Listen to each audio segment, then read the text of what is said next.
All right, let's jump right in. Today we're going to break down a pretty powerful message about, well, a feeling I think a lot of us know. It's that anxiety, right? Especially when it comes to money. We're going to look at a faith-based perspective on how to find some stability when, the world feels anything but.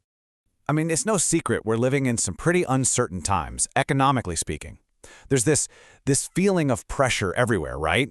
It's like a quiet worry that just kind of follows you around. And this isn't some abstract news headline. For so many of us, it's our daily reality. So, yeah, that brings us to the big question, doesn't it?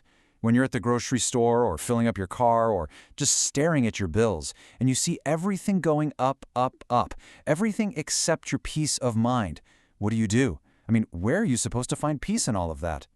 And the message we're exploring today really grounds this feeling in those super real, everyday things. We're talking about the price of food just climbing, the cost of gas being all over the place, those warnings we keep getting about higher utility bills.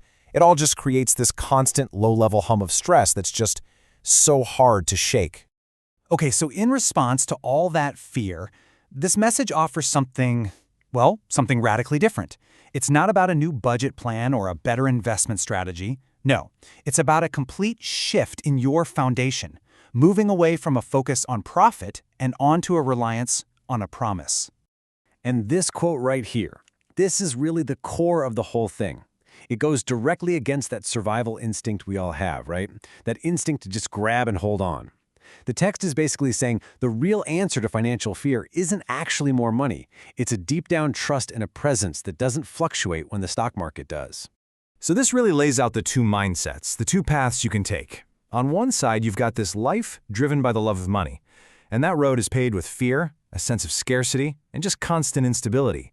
But then there's the other side, contentment, and that's built on trust, a focus on provision, which, ultimately leads to real peace and stability.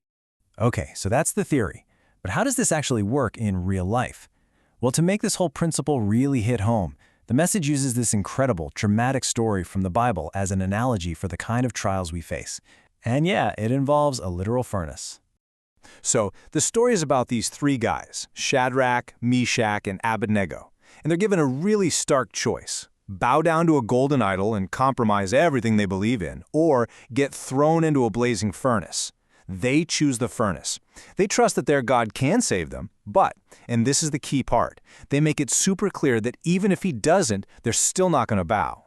And this leads to such a crucial point. The idea is that, it's pretty easy to have faith when the sun is shining and everything's going your way. But a faith that's been through the fire, a faith that's actually been tested by real-world pressure, well, that's the only kind you can really, truly trust when things get tough. But look, the story doesn't end there, with them just being tossed into the flames. Not at all. This is where it gets really interesting.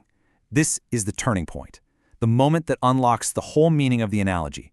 So the king, who's expecting to see, three crispy bodies, he looks into the furnace and he is absolutely shocked. He doesn't see three men, he sees four. And they're not burning. They're just walking around, totally unharmed. And the fourth one, he says, looks like a son of the gods. And there it is. That's the mic drop moment. This is the central idea.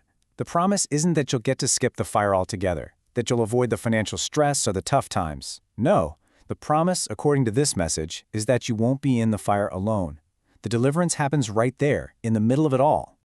So, okay, how do we take that incredible ancient story and apply it to our lives today, to our own challenges? Well, the source material gives it a name. It's called an even-if faith.